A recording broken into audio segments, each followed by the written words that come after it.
When there's something strange in your neighborhood, who are you gonna call? Now, whether or not you've even seen the classic Ghostbusters films or not, I think most people can agree that the theme song by Ray Parker Jr. is one of the most iconic songs in film history that somehow perfectly envisions what Ghostbusters was always all about. Spooky, but fun and comedic.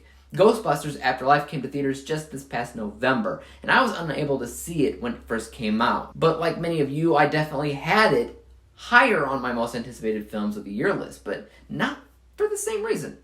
Because honestly, I don't really have a lot of hate towards the female-led film in 2016. I actually like it to a degree. But I did acknowledge that it was always missing a certain amount of soul. Soul that the series had always had up to that point. And I wanted to see the soul again in Afterlife. But did I? Let's get cracking. Ghostbusters Afterlife is about a mother and her young kids that move into a small town after their grandfather passes away. Soon, they learn about a connection that their family has to the original Ghostbusters. And when terrible things begin to go bump in the night in town, they must borrow a few things that the Ghostbusters had to save the world. Again, I never hated on that female-led remake of Ghostbusters back in 2016. In fact, I liked it enough to buy it.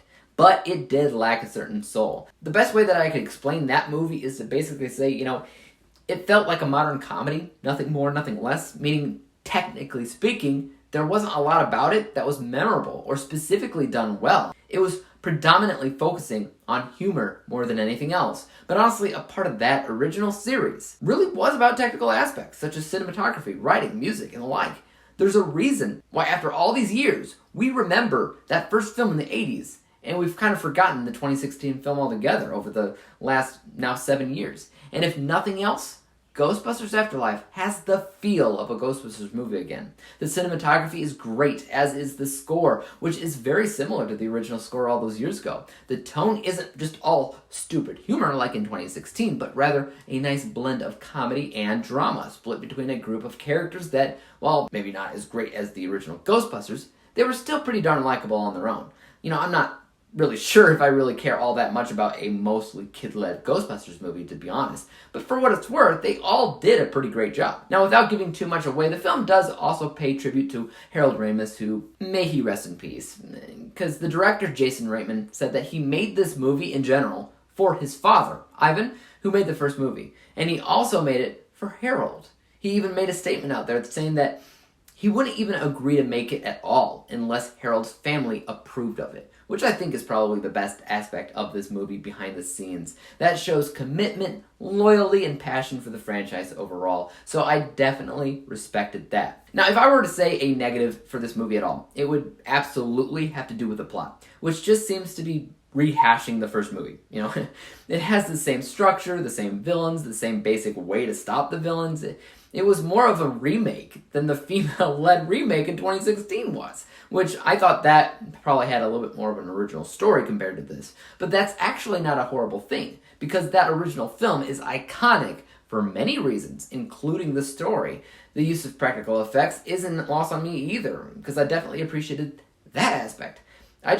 I kind of expected a deeper look into the lore of the ghosts and new creatures with new creature designs. That's what I wanted, because they had almost 40 years to come up with something new in terms of that, but we didn't really get it. However, they did change things up in terms of the tools that the Ghostbusters use. In this film, they actually modernized a couple of the things that they had, not to the extent that 2016 did, but maybe more in a realistic, grounded, relatable fashion. Now, a lot of people are going to be saying that this film is kind of fueled on nostalgia in order to work, and I kind of agree with that.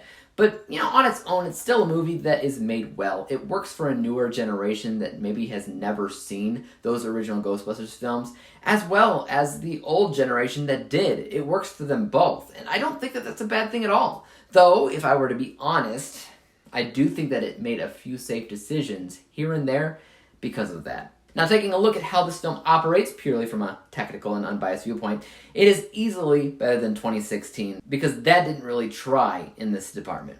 A mixture of CGI and practical effects feels like it fits into this universe like a glove. A group of likable characters and cast members, a mix of comedy, a mix of drama, cinematography, and music. This movie feels like a Ghostbusters movie should feel like, and That's a big plus. My unbiased score is 82%. As for how I personally felt about the movie, or my bias score, I actually very much enjoyed it. It may work a lot on nostalgia, but, it was still effective when it did do that.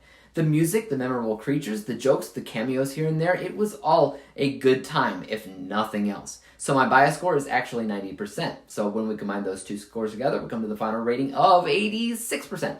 86 out of 100 possible stars. But don't take my word for it. Guys, tell me what you thought about Ghostbusters Afterlife in the comment section down below if you have seen it. And if you have not, are you planning to see it soon? As for YouTube, you guys know what to do. Hit that like, subscribe button, and bell to be notified when I come out with my next review. And until then, peace out.